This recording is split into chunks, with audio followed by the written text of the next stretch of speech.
രാവിലെ സമയം ഏകദേശം 3:45 കഴിഞ്ഞിട്ടുണ്ട്. ഞങ്ങൾ ഈ രാവിലെ എങ്ങോട്ടാണെന്നല്ലേ?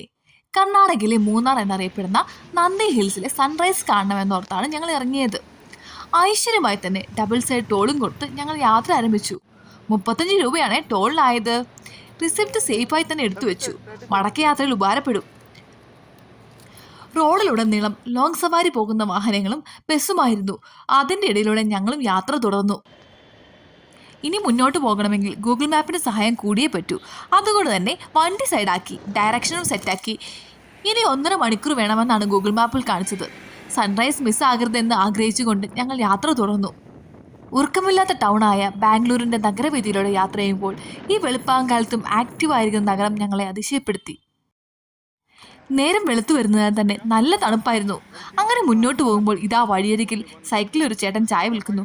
പിന്നെ ഒന്നും നോക്കിയില്ല, ഒരു ചായ കുടിക്കാമെന്ന തീരുമാനത്തോടെ വണ്ടി സൈഡാക്കി ഒരു ചായയും ബിസ്ക്കറ്റും അകത്താക്കി ഞങ്ങൾ യാത്ര പിന്നെയും തുടർന്നു.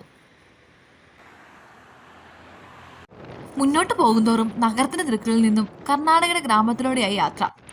പാറക്കെട്ടുകളും മലനിരകളും പിന്നിട്ട് ഞങ്ങൾ മുന്നോട്ട് നന്ദി ഹിൽസ് എന്ന ലക്ഷ്യവുമായി യാത്ര തുടർന്നു. ഇനി അധിക ദൂരമില്ല എന്ന് ഓർമ്മപ്പെടുത്തിക്കൊണ്ട് അങ്ങോട്ടുള്ള വണ്ടികളുടെ ഒരു വലിയ നിര തന്നെ ഞങ്ങളുടെ മുന്നിൽ ഉണ്ടായിരുന്നു. പിന്നെ മല കയറാൻ ആരംഭിച്ചു. വഴിയിൽ നന്ദി ഹിൽസിലേക്ക് ഞങ്ങളെപ്പോലെ തന്നെ യാത്ര ചെയ്യുന്ന ഒരുപാട് ആളുകളെ ഞങ്ങൾക്ക് കാണാൻ സാധിച്ചു. നല്ല കോടമഞ്ഞും ചാറ്റൽ മഴയും ഉണ്ടായിരുന്നു. ബൈക്ക് പാർക്ക് ചെയ്ത് ഒട്ടും താമസിക്കാതെ തന്നെ ഞങ്ങൾ ടിക്കറ്റ് എടുക്കാൻ ക്യൂ നിന്നു. നല്ല തിരക്കായിരുന്നു. വീക്കെൻഡ് ആയതുകൊണ്ടാണെന്ന് തോന്നുന്നു. അങ്ങനെ ഞങ്ങൾ സൺറൈസ് കാണാനുള്ള ആഗ്രഹവുമായി നന്ദി ഹിൽസ് കയറി തുടങ്ങി. സൺറൈസ് വ്യൂ പോയിന്റ് എന്ന് എഴുതിയിട്ടുള്ള ബോർഡുകൾ വഴിയിലുടനീളം ഞങ്ങൾക്ക് കാണാൻ സാധിക്കുമായിരുന്നു. നിർഭാഗ്യമെന്ന് പറയട്ടെ, നല്ല മഞ്ഞും ചാറ്റൽ മഴയും കാരണം സൺറൈസ് ഞങ്ങൾക്ക് കാണാൻ സാധിച്ചില്ല. പക്ഷേ സൺറൈസ് കാണാൻ വന്ന ഞങ്ങളെ നന്ദി ഹിൽസ് നിരാശരാക്കിയില്ല. കോടമഞ്ഞിൽ മുങ്ങി നിൽക്കുന്ന നന്ദി ഹിൽസ് ഞങ്ങൾക്ക് പുതിയൊരു അനുഭവമായി മാറി.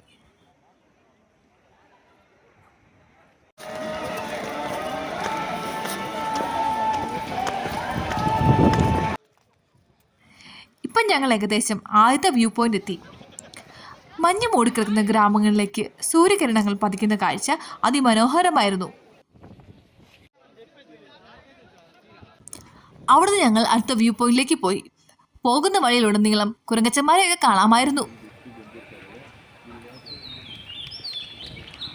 അടുത്തായി ഞങ്ങൾ ചെന്നെത്തിയത് നെഹ്റു നിലയം എന്നറിയപ്പെടുന്ന ജവഹർലാൽ നെഹ്റുവിൻ്റെ ഗസ്റ്റ് ഹൗസിലേക്കാണ്.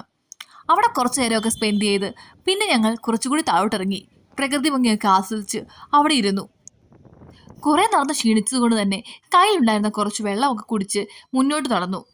വെയിലിൻ്റെ ശക്തി കൂടി വന്നു. ഇപ്പം മഞ്ഞൊക്കെ മാറി താഴെയുള്ള ഗ്രാമപ്രദേശങ്ങൾ തെളിഞ്ഞു കാണാൻ തുടങ്ങി. അവിടെ നിന്ന് മുന്നോട്ട് നടന്നപ്പോൾ താഴേക്കൊരു പടിക്കെട്ട് ഞങ്ങൾ കണ്ടു. കൗതുകം തോന്നി താഴേക്ക് ഞങ്ങൾ ഇറങ്ങി നോക്കി. അതെന്തോ വെള്ള സംഭരണിയും മറ്റും ആയിരുന്നേ. അത് കഴിഞ്ഞ് വരുന്ന വഴിക്ക് ഒരു അമ്പലവും അവിടെ പൂജയും ഉണ്ടായിരുന്നു. ഇപ്പം സമയം ഏകദേശം 8:15 കഴിഞ്ഞിരുന്നു. വിശപ്പ് സഹിക്കാൻ പറ്റാത്തതുകൊണ്ട് തന്നെ വേഗം അകത്തെന്തെങ്കിലും ആക്കണമെന്ന ലക്ഷ്യവുമായി ഞങ്ങൾ ഓടി. അവിടെയുള്ള റെസ്റ്റോറൻറ്റിൽ കയറി ഒരു സെറ്റ് ദോശയും ഇഡ്ഡലിയും വാങ്ങി കഴിച്ചു. പുറത്തിറങ്ങിയപ്പോൾ നല്ല പച്ചമാങ്ങ ഇരിക്കുന്നു. അതും ഒരു പ്ലേറ്റ് വാങ്ങി കഴിച്ചു. ഇനിയിപ്പോൾ തിരിച്ചു മലയിറങ്ങാൻ സമയമായിരിക്കുന്നു. സൺറൈസ് കാണാൻ പറ്റാത്തതിൽ വിഷമമുണ്ട്. ഇനി വരാമല്ലോ എന്ന പ്രതീക്ഷയോടെ ഞങ്ങൾ അവിടെ നിന്ന് ഇറങ്ങി.